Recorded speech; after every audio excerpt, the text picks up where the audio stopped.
తెలంగాణ విద్యుత్ ఉద్యోగులు పెన్షనర్లకు రాష్ట్ర ప్రభుత్వం శుభవార్త తెలిపింది. విద్యుత్ సంస్థల ఉద్యోగులకు 1.62% డిఏ పెంపుకు ప్రభుత్వం ఆమోదం తెలిపింది. ఇక డిప్యూటీ సీఎం బట్టి విక్రమార్క గ్రీన్ సిగ్నల్ ఇవ్వడంతో ఈ పెంపు జనవరి 1వ తేదీ నుంచి అమలులోకి రానుంది. ప్రస్తుతం 17.65%గా ఉన్న డిఏను 19.27%కి పెంచనున్నారు. ఈ నిర్ణయంతో మొత్తం 70,804 మంది ఉద్యోగులు పెన్షనర్లు లబ్ధి పొందనున్నారు. డిఏ పెంపు కారణంగా విద్యుత్ సంస్థలపైన నెలకు అదనంగా 9,35,00,000 రూపాయల భారం పడనుంది.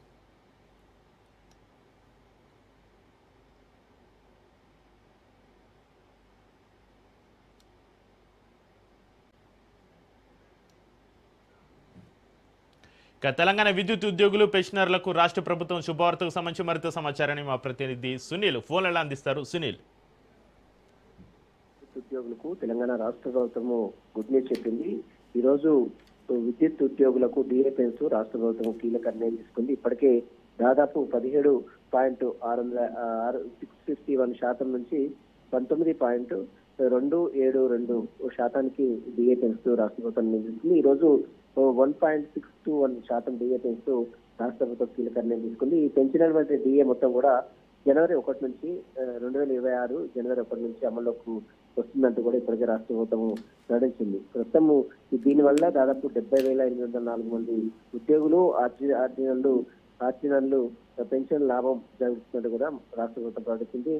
డిఏ పెంపుతో ప్రభుత్వంపై నెలకు దాదాపు 9.35 కోట్లు అదనంగా భారం పడుతున్నట్టు కూడా రాష్ట్ర ప్రభుత్వం నిర్ణయించింది. విద్యుత్ ఉద్యోగుల సంక్షేమానికి రాష్ట్ర ప్రభుత్వం కట్టుబడి ఉందంటూ కూడా డిప్యూటీ సీఎం మల్లు బట్టి విక్రమార్క కూడా ప్రకటించినటువంటి రికార్డు స్థాయిలో డిమాండ్ వచ్చినా నిరంతరాయం లేకుండా విద్యుత్ సరఫరా కొనసాగిస్తూనే ఉన్నాము. మార్చి 27 రాష్ట్రంలో 18.548 మెగావాట్లకు పీక్ డిమాండ్ తో నమోదైంది. మార్చి 13న 341 మిలియన్ యూనిట్లకు అత్యధిక విద్యుత్ వినియోగం జరిగింది. ముందస్తు ప్రణాళికతో విద్యుత్ అంతరాయాలు లేకుండా సరఫరా చేస్తున్నట్టు కూడా రాష్ట్ర ప్రభుత్వం వెల్లడించింది. మొత్తం మీద విద్యుత్ రంగం మౌలిక సదుపాయాలు ఇస్తున్నకు కీలక ఆదేశాలు జారీ దీర్ఘకాల విద్యుత్ ప్రణాళికను సిద్ధం చేయాలని ఇప్పటికే అటు ఉప ముఖ్యమంత్రి విద్యుత్ శాఖ మంత్రిగా ఉన్నటువంటి ఎనర్జీ శాఖ మంత్రిగా ఉప ముఖ్యమంత్రి మల్లు బట్టి విక్రమార్క ఉన్నాడు కాబట్టి అతని ఆధ్వర్యంలో మాత్రం ఈ యొక్క విద్యుత్ సంబంధించినటువంటి శాఖలపై కూడా నిరంతరాయంగా సమీక్ష నిర్వహిస్తూనే ఉన్నారు. విద్యుత్ శాఖలు అప్రమత్తంగా ఉండాలి.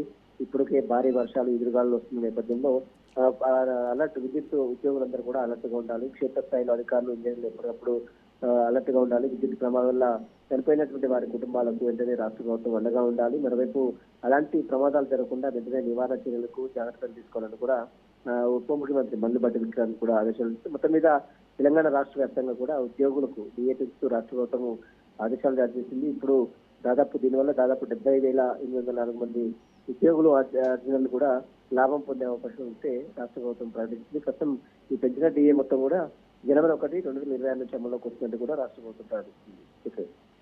Right, thank you Sunil.